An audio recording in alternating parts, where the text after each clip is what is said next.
നമസ്കാരം. On air മീഡിയയിലേക്ക് സ്വാഗതം. പൊന്നോണക്കാലത്തിന് തുടക്കം കുറിച്ച് ഇന്ന് അത്തം. അത്തം പത്തിന് തിരുവോണം എന്നാണല്ലോ പറയാറുള്ളത്.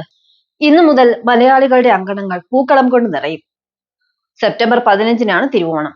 ഓണാഘോഷങ്ങളിലെ വളരെ പ്രധാനപ്പെട്ട ദിവസങ്ങളിലൊന്നാണ് അത്തം.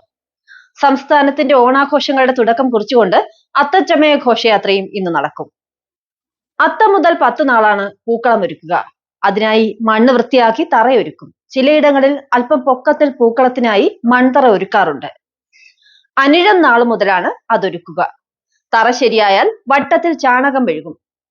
നടുക്ക് കുടവയ്ക്കാൻ ചാണക ഉരുളയും വെക്കും. അത്തത്തിന് തുമ്പപ്പൂ കൊണ്ട് ലളിതമായ പൂക്കളം തീർക്കും. ചിത്തിരയ്ക്കും വെളുത്ത പൂക്കളാണിടുക.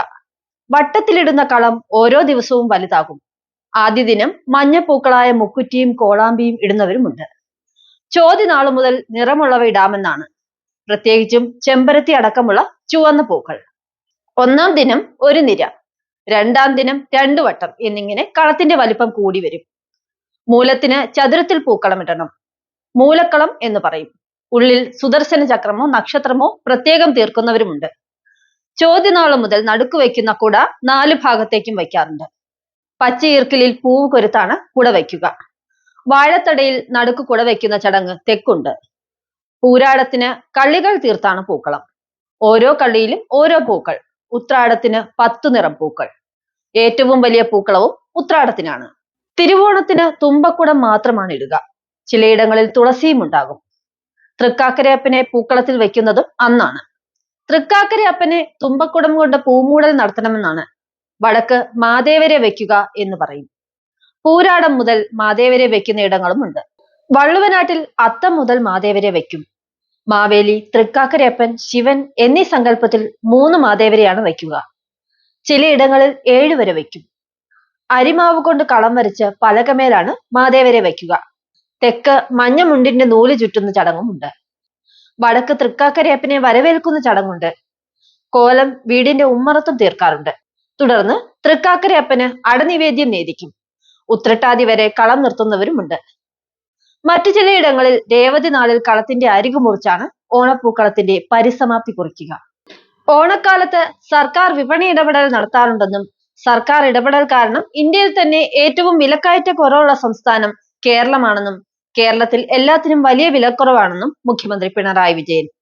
വയനാട് ദുരന്തത്തിന്റെ പശ്ചാത്തലത്തിൽ വലിയ ആഘോഷങ്ങൾ വേണ്ടെന്ന് വെച്ചതാണെന്നും എന്നാൽ ഓണാഘോഷം ഒഴിവാക്കാനാവില്ലെന്നും മുഖ്യമന്ത്രി പറഞ്ഞു.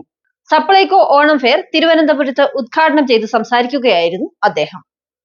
2022 രാജ്യത്തെ ഏറ്റവും മികച്ച വ്യവസായ സൗഹൃദ സംസ്ഥാനമായി കേരളം. 1-ാം റാങ്ക് കേരളത്തിനെന്ന് മന്ത്രി പി രാജീവാണ് അറിയിച്ചത്. 9 കാറ്റഗറികളിൽ ഒന്നാമതെത്തിയാണ് കേരളം ഈ നേട്ടം സ്വന്തമാക്കിയതെന്ന് മന്ത്രി പറഞ്ഞു. കേരളത്തെ കേന്ദ്രമന്ത്രി പീയൂഷ് ഗോയൽ അഭിനന്ദിച്ചു. എല്ലാ വകുപ്പുകളുടെയും കൂട്ടായ പ്രയത്നത്തിന്റെ ഫലമാണ് ഇതെന്നും സംരംഭക സമൂഹവും മികച്ച പിന്തുണ നൽകിയെന്നും രാജീവ് പറഞ്ഞു. സിനിമ എന്നത് ചതിക്കുഴികളും വഞ്ചനകളും നിറഞ്ഞതാണെന്ന് എത്ര കൃത്യമായാണ് ഗതാഗത മന്ത്രി KB ഗണേഷ് കുമാർ മനസ്സിലാക്കി വെച്ചിരിക്കുന്നത്. അല്ലെങ്കിൽ വളർന്നു വരുന്ന നടിമാർക്ക് വർഷങ്ങൾക്ക് മുമ്പേ ഇത്തരത്തിൽ ഒരു ഉപദേശം നൽകാൻ കഴിയുമോ? പെൺവാണിഭങ്ങളുടെ അടിവേരുകൾ വരെ മാന്തിപ്പറിച്ചല്ലേ മന്ത്രി വിശദമായി പറഞ്ഞു വെച്ചിരിക്കുന്നത്. ഹേമ കമ്മീഷൻ റിപ്പോർട്ട് വെളിച്ചം കാണുന്നതിനും 12 വർഷം മുമ്പായിരുന്നു മലയാള സിനിമാ നടൻ കൂടിയായ ഇപ്പോഴത്തെ മന്ത്രി ഗണേഷ് കുമാറിന്റെ വചനങ്ങൾ പുസ്തക രൂപത്തിൽ എഴുതപ്പെട്ടത്. അന്ന് അദ്ദേഹം എഴുതി ഹരിത പബ്ലിക്കേഷൻ അച്ചടിച്ച് പ്രസിദ്ധീകരിച്ച അതേ സംഭവങ്ങളല്ലേ ഇന്ന് ഹേമ കമ്മിറ്റിയും റിപ്പോർട്ടായി എഴുതി വെച്ചിരിക്കുന്നത്. കുറഞ്ഞ പക്ഷം ഹേമ കമ്മിറ്റി ഈ പുസ്തകം വായിക്കേണ്ടിയിരുന്നു എന്ന് പറയുന്നതിലും തെറ്റില്ല. മലയാള സിനിമാ മേഖലയെക്കുറിച്ച് ദീർഘവീക്ഷണമുള്ള ഗണേഷ് കുമാറിനെയായിരുന്നു സാംസ്കാരിക സിനിമാ മന്ത്രിയാക്കേണ്ടിയിരുന്നത്. മുഖ്യമന്ത്രിക്ക് ഇക്കാര്യത്തിൽ തെറ്റുപറ്റിയിട്ടുണ്ടോ എന്ന് ചിന്തിക്കുന്നവരെ CPM അണികൾക്ക് തെറ്റു പറയാനൊക്കില്ല. കാരണം ഭരണഘടനയിൽ എഴുതി വെച്ചിരിക്കുന്നത് കുന്തവും കുടച്ചക്രവുമാണെന്ന് വിളിച്ചു പറഞ്ഞ് നടപടി നേരിട്ട മന്ത്രി സജി ചെറിയാനേക്കാൾ എന്തുകൊണ്ടും യോഗ്യനായ ആളാണ് ഗണേഷ് കുമാർ. ടിവിയിലോ സിനിമയിലോ ഒന്ന് മുഖം കാണിക്കാൻ എന്തും ചെയ്യാൻ തയ്യാറാകുന്ന ഒരു തലമുറയാണ് ഇന്നുള്ളത്. ആ മോഹം മുതലെടുക്കാൻ ഇന്ന് ഒട്ടേറെ പേർ രംഗത്തുണ്ട് താനും. സീരിയൽ എന്ന പേരിൽ മാത്രമല്ല, മ്യൂസിക് ആൽബം എന്ന പേരിലും തട്ടിപ്പുകൾ ഏറെയുണ്ട്. സിനിമയിലും സീരിയലിലും ഇത്രയും കാലം പ്രവർത്തിച്ചതിന്റെയും കാര്യങ്ങൾ കണ്ടു മനസ്സിലാക്കിയതിന്റെയും വെളിച്ചത്തിൽ ആരും സിനിമയിലോ സീരിയലിലോ ഒന്നുമായിട്ടില്ല. കലയിലെ വളർച്ചയും മുന്നേറ്റവും എപ്പോഴും ദൈവദത്തമാണ്. സിനിമയുടെ വെള്ളി വെളിച്ചത്തിൽ മുഖം കാണിച്ച് പിടിച്ചു നിൽക്കാൻ ആഗ്രഹിക്കാത്തവരായി ആരും ഉണ്ടാകില്ല. പ്രത്യേകിച്ച് സ്ത്രീകൾ. അങ്ങനെ വലിയ മോഹങ്ങളുമായി വരുന്ന പെൺകുട്ടികളോട് ഗണേഷ് കുമാർ 12 വർഷം മുമ്പ് നൽകിയ ഉപദേശമാണ് ഇപ്പോൾ വൈറലാകുന്നത്. ആ ഉപദേശം ഇതാണ്: പണം കൊടുത്തും ശരീരം കൊടുത്തും ആരും സിനിമയിലും സീരിയലിലും ഒന്നുമായിട്ടില്ല. ദയവ് ചെയ്ത് ചതിക്കുഴികളിൽ പെടരുത് എന്നാണ് ഉപദേശം. മുഖ്യമന്ത്രി രാജിവെക്കണമെന്നാവശ്യപ്പെട്ട് യൂത്ത് കോൺഗ്രസ് സെക്രട്ടേറിയറ്റിലേക്ക് നടത്തിയ മാർച്ചിൽ സംഘർഷം. ADGP MR അജിത് കുമാറിനെതിരെയും P ശശിക്കെതിരെയും ഉയർന്ന ആരോപണങ്ങളെ തുടർന്നായിരുന്നു മാർച്ച്. സെക്രട്ടേറിയറ്റ് മാർച്ചിനിടെ യൂത്ത് കോൺഗ്രസ് നേതാക്കളെ തല്ലിച്ചതച്ചതിൽ രൂക്ഷ പ്രതികരണവുമായി K സുധാകരൻ. മുദ്രാവാക്യം വിളിച്ചവരെ തലയടിച്ചു പൊട്ടിച്ച പോലീസുകാരെ ഞങ്ങൾ വ്യക്തിപരമായി നാട്ടിൽ നേരിടാൻ തീരുമാനിക്കുമെന്നും അദ്ദേഹം പറഞ്ഞു. സമരം പാർട്ടി ഏറ്റെടുക്കുമെന്നും അദ്ദേഹം കൂട്ടിച്ചേർത്തു.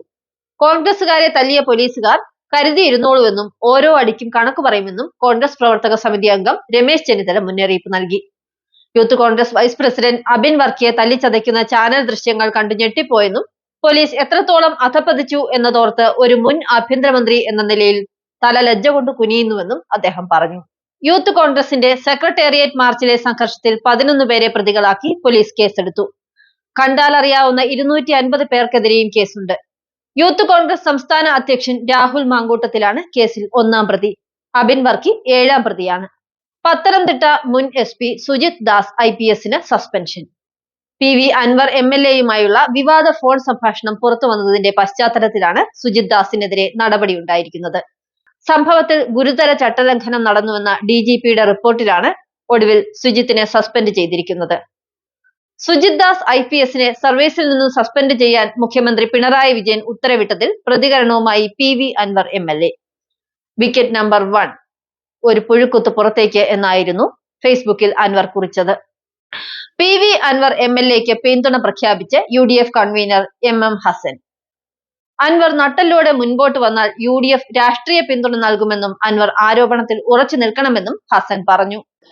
കേരളത്തെ ആധുനിക ഹെൽത്ത് കെയർ ഹബ്ബാക്കി മാറ്റുകയെന്നതാണ് ലക്ഷ്യമെന്ന് മുഖ്യമന്ത്രി പിണറായി വിജയൻ. ഗവേഷണത്തിന്റെയും വികസനത്തിന്റെയും പാതയിൽ ഫലപ്രദമായ മാർഗനിർദ്ദേശങ്ങൾ നൽകാൻ ലോകാരോഗ്യ സംഘടനയ്ക്ക് കഴിയുമെന്നുറപ്പുണ്ടെന്നും അതിലൂടെ ആരോഗ്യരംഗത്തെ കേരള മോഡൽ ലോകത്തിന് കൂടുതൽ സംഭാവനകൾ നൽകാനാകുമെന്നും നിപ്പ, COVID-19 തുടങ്ങിയവയെ പ്രതിരോധിക്കുന്നതിൽ കേരളത്തിന് ലോകാരോഗ്യ സംഘടനയുടെ സാങ്കേതിക സഹായം ലഭിച്ചു എന്നത് ശ്രദ്ധേയമാണെന്നും മുഖ്യമന്ത്രി പറഞ്ഞു. രക്തസാക്ഷിയുടെ രക്തത്തേക്കാൾ വിശുദ്ധി പണ്ഡിതനായ ഗുരുവിന്റെ മഷിക്കുണ്ടെന്ന CPM നേതാവ് KT ജലീൽ MLAയുടെ ഫേസ്ബുക്ക് പോസ്റ്റിന് വിമർശനം. KT ജലീലിന്റെയും പ്രയോഗം രക്തസാക്ഷികളെ അപമാനിക്കുന്നതാണെന്നും വില കുറിച്ചു കാണുന്നതാണെന്നുമാണ് വിമർശനം. അധ്യാപകരുടെ വിശുദ്ധി പറയാൻ രക്തസാക്ഷികളുടെ രക്തത്തിന്റെ വിശുദ്ധി താഴ്ത്തിക്കെട്ടേണ്ടെന്നാണ് ഇടത് അണികളുടെ വിമർശനം. ആക്സസ് പെർമിഷൻ ഇല്ലാതെ തന്നെ വീടുകൾക്ക് ഇനി മുതൽ തദ്ദേശ സ്ഥാപനങ്ങളിൽ നിന്ന് ബിൽഡിംഗ് പെർമിറ്റും നമ്പറും ലഭിക്കും. താമസ ആവശ്യത്തിനുള്ള വീടുകൾ നിർമ്മിക്കുന്നതിൽ ദേശീയപാത സർവീസ് റോഡുകളിൽ നിന്നുള്ള ആക്സസ് പെർമിഷൻ നിർബന്ധമാക്കില്ലെന്ന് തദ്ദേശ സ്വയംഭരണ വകുപ്പ് മന്ത്രി MB രാജേഷ് പറഞ്ഞു.